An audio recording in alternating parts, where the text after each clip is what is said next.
Assalamualaikum warahmatullahi wabarakatuh. Perkenalkan, nama saya Lutfiana Latifah dari kelas C kelompok 7. Hari ini saya akan menjelaskan materi dari kelompok kami. Tapi sebelum masuk ke materi, saya akan perkenalkan nama anggota kelompok 7. Yang pertama adalah Didin Hidayat, yang kedua adalah Ruswatun Hasanah, dan yang ketiga adalah Sahroni. Pertama, saya akan menjelaskan materi kelompok 7, yaitu bab 7 masalah pendidikan. Pendidikan mempunyai tugas menyiapkan sumber daya manusia untuk pembangunan.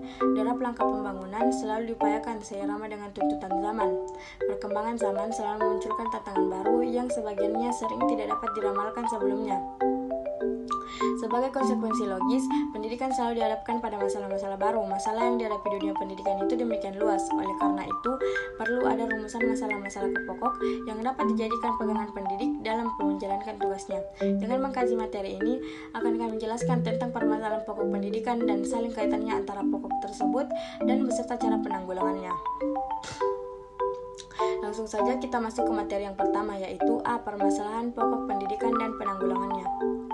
Sistem pendidikan menjadi bagian yang tak terpisahkan dari kehidupan sosial budaya dan masyarakat sebagai suprasistem. Pembangunan sistem pendidikan tidak dapat mempunyai arti apa-apa jika tidak sinkron dengan pembangunan nasional.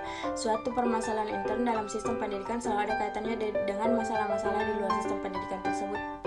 Misalnya, masalah mutu hasil belajar suatu sekolah tidak dapat dilepaskan dari kondisi sosial budaya dan ekonomi masyarakat di sekitarnya. Serta masih banyak lagi faktor-faktor di luar sistem persekolahan yang berkaitan dengan penanggulangan masalah pendidikan juga sangat kompleks, menyangkut banyak komponen dan melibatkan banyak pihak. Ada beberapa jenis permasalahan pendidikan. Yang pertama mengenai masalah pemerataan pendidikan, dan yang kedua adalah masalah mutu, relevansi, dan juga efisiensi pendidikan. B. Jenis permasalahan pokok pendidikan. Seperti yang telah dijelaskan sebelumnya, di bagian ini akan dijelaskan secara langsung 4 bagian pokok dalam masalah pendidikan. Yang pertama, masalah pemerataan pendidikan. Masalah pemerataan pendidikan adalah persoalan bagaimana sistem pendidikan dapat menyiapkan kesempatan yang seluas-luasnya kepada seluruh warga negara untuk memperoleh pendidikan, sehingga pendidikan itu menjadi wahana bagi pembangunan sumber daya manusia untuk menunjang pembangunan. Masalah pemerataan pendidikan timbul apabila masih banyak warga negara, khususnya anak usia sekolah, yang tidak dapat ditampung oleh lembaga sistem pendidikan karena kurangnya fasilitas pendidikan yang tersedia. Pada masa awalnya di tanah air kita, pemerataan pendidikan itu telah dinyatakan di dalam Undang-Undang Nomor 4 Tahun 1950 sebagai dasar pendidikan pengajaran di sekolah. Pada bab 11 pasal 17 berbunyi, tiap warga-warga Republik Indonesia mempunyai hak yang sama untuk diterima sebagai murid yang ditetapkan untuk pendidikan dan pengajaran pada sekolah itu dipenuhi. Masalah pemerataan memperoleh pendidikan dipandang penting sebab jika anak-anak usia sekolah memperoleh kesempatan belajar pada SD, maka mereka memiliki bekal dasar berupa kemampuan membaca, menulis, dan berhitung, sehingga mereka dapat mengikuti perkembangan kemajuan melalui berbagai media massa dan sumber belajar yang tersedia, baik mereka itu nantinya berperan sebagai produsen maupun konsumen. Dengan demikian, mereka tidak terbelakang dan menjadi derap penghambat pembangunan. Pemecahan masalah pemerataan pendidikan. Banyak macam pemecahan masalah yang telah dan sedang dilakukan oleh pemerintah untuk meningkatkan pemerataan pendidikan dalam rangka mencerdaskan kehidupan bangsa. Langkah-langkah yang ditempuh melalui cara konvensional dan inovatif. Cara konvensional antara lain membangun gedung sekolah seperti SD Negres dan atau ruangan belajar, menggunakan gedung sekolah untuk double shift. Adapun cara inovatif antara lain SD kecil pada daerah terpencil, SMP terbuka, belajar jarak jauh seperti universitas terbuka. 2. Masalah mutu pendidikan. Mutu pendidikan dipermasalahkan. Penetapan mutu hasil pendidikan pertama dilakukan oleh lembaga penghasil sebagai produsen tenaga calon luaran dengan sistem sertifikasi. Selanjutnya, jika luaran tersebut terjun ke lapangan kerja, penilaian dilakukan oleh lembaga pemakai konsumen tenaga dengan sistem tes unjuk kerja.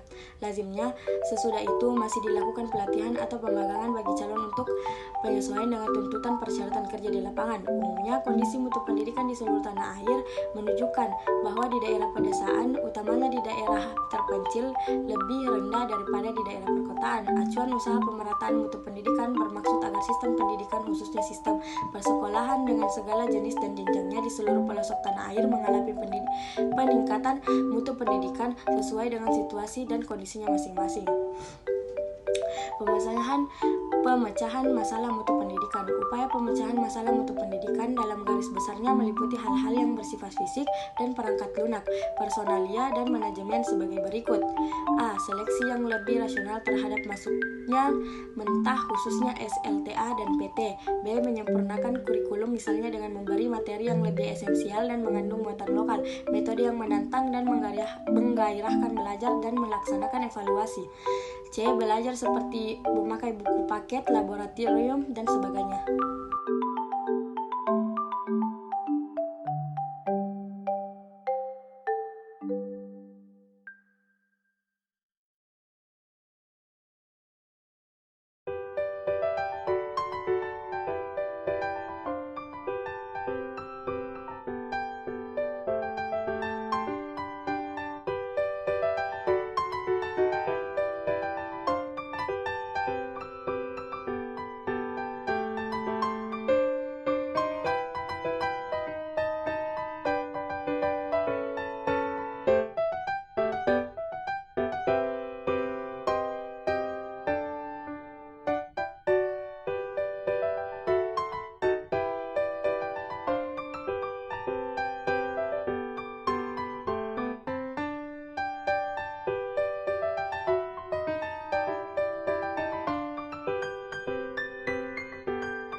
Saya akan menjelaskan materi tentang permasalahan pendidikan mulai dari laju pertumbuhan penduduk sampai masalah kurikulum. 2. Laju pertumbuhan penduduk. Masalah kependudukan dan kependidikan bersumber pada dua hal, yaitu pertambahan penduduk dan penyebaran penduduk. Menurut Elim Salim, gambaran pertambahan penduduk dari sekarang hingga abad ke-21 terus-menerus bahan akan menjadi pertambahan jumlah penduduk meskipun gerakan KB berhasil. Tentang pertumbuhan penduduk itu, Bank Dunia pada tahun 1986 pertengahan abad ke-21 memperkirakan gambaran seperti berikut. Pada tahun 1986, jumlah penduduk ada 166 juta penduduk. Pada tahun 1990 ada 178 juta penduduk. Pada tahun 2000 ada 207 juta penduduk, dan pada tahun 2050 ada 355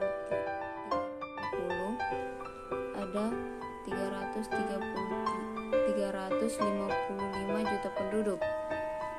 Dengan bertambahnya jumlah penduduk, maka penyediaan prasarana dan sarana pendidikan harus ditambah.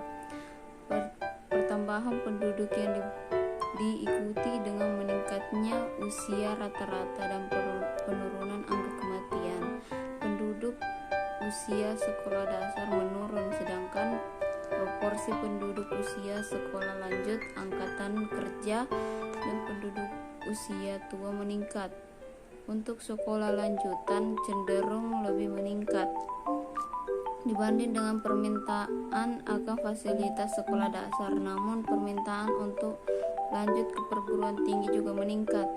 Khusus untuk penduduk usia tua, jumlahnya meningkat.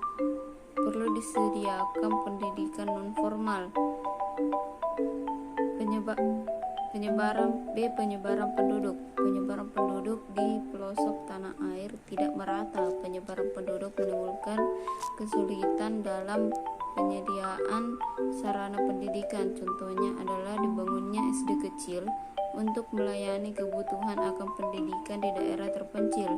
Belum lagi kesulitan dalam hal penyediaan dan penetapan guru. Juga perlu diperhitungkan adanya arus perpindahan penduduk dari desa ke kota atau urbanisasi. Peristiwa ini menyulitkan penyediaan sarana pendidikan. Ini juga merusak pasaran kerja. 3. Aspirasi masyarakat.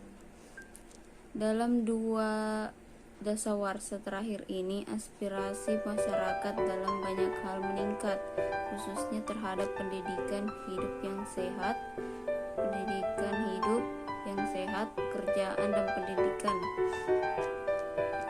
Orang yang mulai melihat bahwa hidup lebih layak dan sehat harus ada pekerjaan yang tetap yang menopang dan pendidikan untuk memperoleh pekerjaan yang layak dan menetap. Sebagai akibatnya aspirasi terhadap pendidikan, maka orang tua mendorong anaknya untuk bersekolah agar memperoleh pekerjaan yang lebih baik daripada orang tuanya sendiri. Orang tua dan anak-anak merasa susah jika mendapat rintangan dalam bersekolah dan melanjutkan studi. Dan akibat dari yang timbul adalah gejala membanjirnya pelamar pada sekolah-sekolah di kota-kota. Di samping pendidikan formal, mulai bermunculan ragam pendidikan non-formal. Berbagai jenis jenjang pendidikan menjadi kurang objektif dan jumlah murid dan siswa per kelas menjadi lebih yang semestinya. Jumlah kelas membengkak, adanya kesempatan belajar bergilir dari pagi dan sore, kekurangan sarana belajar, kekurangan guru, dan lain-lain. Dampak langsung dan tidak langsung ialah penurunan kadar keefektivitas. Dengan kata lain, massalisasi pendidikan menghambat upaya pemecahan masalah mutu pendidikan. Massalisasi pendidikan tidak melayani kebutuhan individual, namun tidak berarti bahwa aspirasi terhadap pendidikan harus diredam. Sebaliknya, harus tetap dibangkitkan dan ditingkatkan, utamanya masyarakat yang belum maju dan masyarakat di daerah terpencil. 4. Keterbelakangan budaya dan sarana kehidupan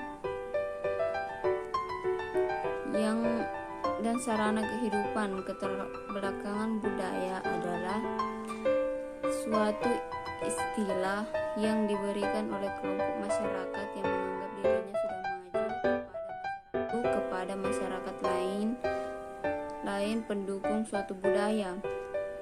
Kebudayaan pasti dipandang sebagai sesuatu yang bernilai dan baik, karena penilaian dari masyarakat luar dianggap subjektif. Semestinya masyarakat luar bukan harus menilai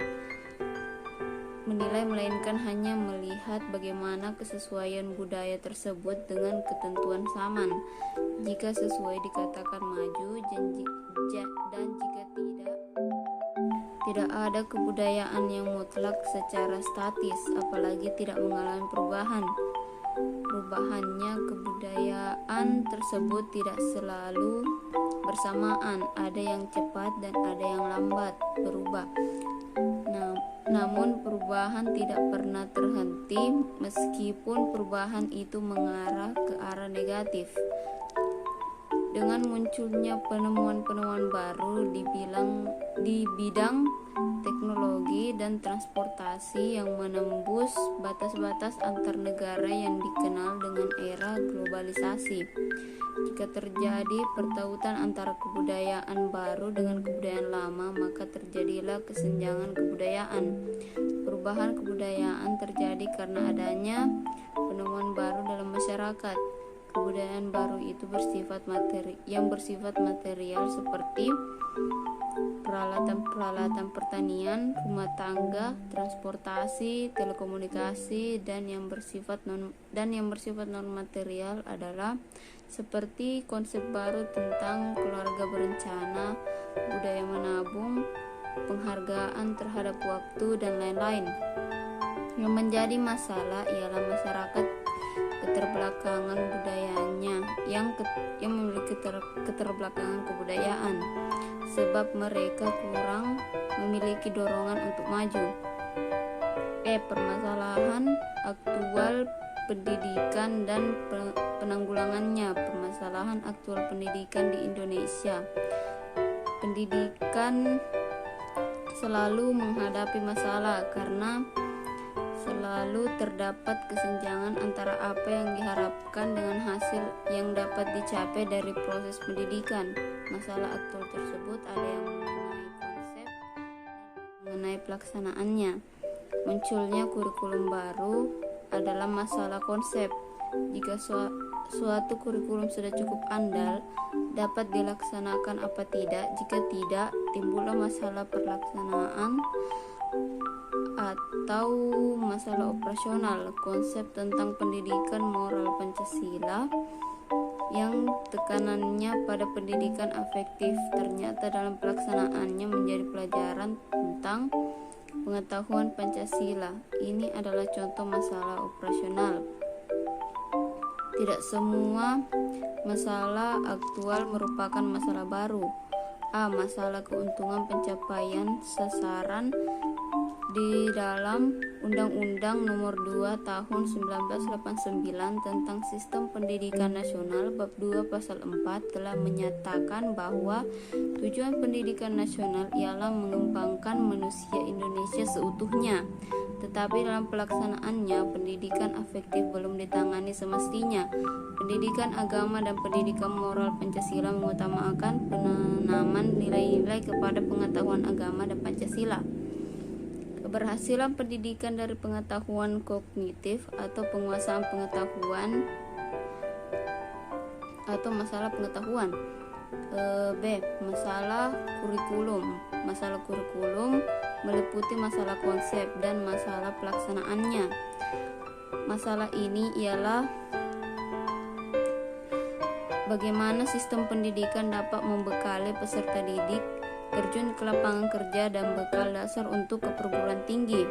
Sampai dengan akhir pendidikan dasar, kedua macam bekal dasar tersebut sudah harus dikantongi dengan baik. Saat ini sistem pendidikan dilaksanakan dengan kurikulum 1984. Kurikulum 1984 memberi perhatian kepada CBSA dan keterampilan proses, juga pelaksanaan KO dan ekstra kurikuler. Konsep ini bagus secara teoretis, tapi pelaksanaannya mengundang banyak masalah. Dengan disediakannya aneka program belajar berarti sekolah menengah berfungsi ganda. Program khusus A dan B. Program khusus A memberikan bekal untuk lanjut ke perguruan studi, sedangkan program B memberikan bekal untuk terjun ke lapangan pekerjaan. Masalah yang muncul ialah tanpa sengaja kurikulum 1984 mengirim peserta didik untuk beramai-ramai memasuki perguruan tinggi tanpa melihat secara potensial mampu atau tidak. Dengan